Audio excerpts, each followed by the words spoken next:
Hi everyone and welcome to the PlantStock channel. Today is Sunday and as you know, usually I just try to relax and not do really anything. But I thought that every now and then on Sundays and on Thursdays, I thought I could give you some golden nuggets, something to just take a look at, either shorts or like this one, Beyond Meat's CEO Ethan Brown talking about his new burger 3.0.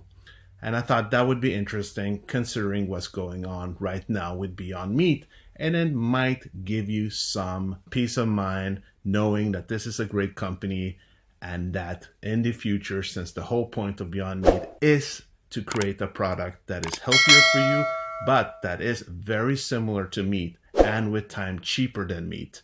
Well, that's why I thought this could be a really good video for you. So enjoy, guys, and I hope you have a lovely Sunday.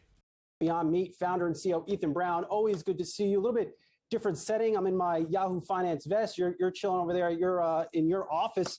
Beyond Meat 3.0 burger. What's in it? I have 4 burgers in front of me right now. What am I about to eat? It's a really exciting launch for us. It's something we've been working on for a very long time.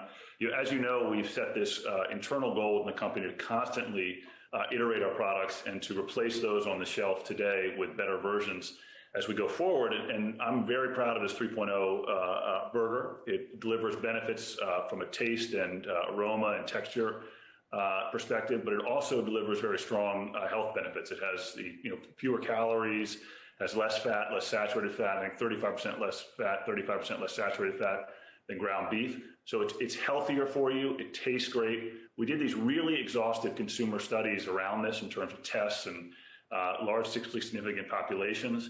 And the likability relative to 80/20 ground beef was really strong. And that's what got me so excited to release this. And so we're looking forward to hitting the markets next week. So I took a quick bite of it. First thought, it tastes a little more like meat. How do you go? Why is that the case? It's interesting. So there's about 4,000 molecules that make meat taste like meat. And so our job is to identify the kind of 20% or so of those molecules that are driving, from a human sensory perspective, the taste of meat. And then we try to match those with molecules in plants and scale those up in flavor systems. And I think we're just getting closer every year to that. And that's really important because as we get closer to that beef experience that we all love, or most of us, we bring more consumers into the brand. And then we obviously are able to accomplish more of our broader objectives that way. How long does it take to develop a burger like this? Well, we've been at this for, I'd say, 12, 13 years now. And everything we learn, whether it's, across any of our key meat platforms, whether beef, pork, or poultry, we're applying. So you're getting the very best of Beyond Meat in any new product that we put forward. We have now over 200 research scientists and engineers working every day on a very simple goal, which is to build meat directly from plants. And we're bringing everything we know into this new product. And so, next year we'll release one that will be better. But this year, we're really satisfied and excited about what we're putting into the market. It feels, we've talked about this in the past, and I don't think we've ever dove into it. It feels like a burger, traditional beef, in my mouth. You've called it mouthfeel in the past. Why does it feel like beef when I'm eating it? Yeah, so we have the opportunity, given the way technology has developed over the years, to really understand the composition of animal protein. And so just like you put your knee under MRI or something like that when you've had an injury, we're able to look into the structure of meat and understand it. And so it's around how the proteins are structured. When you break the proteins in plants and reset them like they are in muscle, you do that in a way that gives the mouthfeel to the consumer. And so we're constantly iterating and trying to get closer and closer. Over time, Brian, as we talked about, we have these 3 really important levers that we're pushing on. One is around taste, making sure that the taste in a broader sense, a sensory experience, continues to get closer and closer to animal protein. The second is really around nutrition. It's really important to us that the products that we're developing and putting on the market advance the consumer's health, right? So we could load our products up with saturated fat or do other things, put in ingredients that we don't think are good for you to get there quicker, but we're not willing to do that. So we're always trying to advance nutrition. Finally, it's around cost. As we scale, we're going to start driving more and more cost out of our system, which will allow us someday to underprice animal protein. So if you get the taste right, you deliver superior nutrition, and you underprice, we think we can take a very large section of that $1.4 trillion market. Do you think plant-based meat gets a bad rub just for nutrition. A lot of focus on the fat content, but not a lot of focus on the fact that it's made from plants per se. I think it's important to unpack that because in part, we have an obligation to the consumer because the consumer thinks about plant-based eating in a general sense as being healthier than eating animal protein. But then you get into the concept of plant-based meat, and it is possible to develop a plant-based meat that's not really that good for you. If you do load it up with saturated fat or you put in elements of animal protein that aren't very good for you, you're not going to confer to the consumer many benefits. But if you take the approach that we've taken, which is say, look, we're going to deliver all the sensory experience of animal protein. We're going to do so in a way that's better for you. That means we're reducing the saturated fat by 35%. We're reducing total fat by 35%. We have fewer calories. All these things, all the B vitamins and other nutritional benefits of meat in there. But we've just made it healthier for you. We think that's the approach rather than just replicating everything that's in animal protein because that wouldn't advance the consumer much in terms of their own health. So a 4-pack of the Beyond Meat 3.0 burgers, $9.99. When do you think that will be comparable to beef prices in terms of a 4-pack?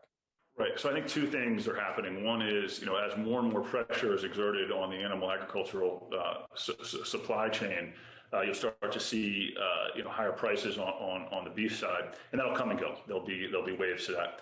And the second is as we scale, you'll see us be able to bring down our cost structure. And so, if you think about us today, even though we're continuing to grow at a really healthy pace, we're still pretty small, right? And so as we get to, economies both in the United States as well as in Europe and then ultimately in China, you'll start to see us get closer and closer. So we set a goal 2 years ago to within 5 years underprice animal protein in at least one category, and we're well on our way to doing that. We talk so much, at least in our business news sphere, of the plant-based burger wars. Do you view it as a war? Is it a battle between you and your nearest competitor? Do you think about like that internally?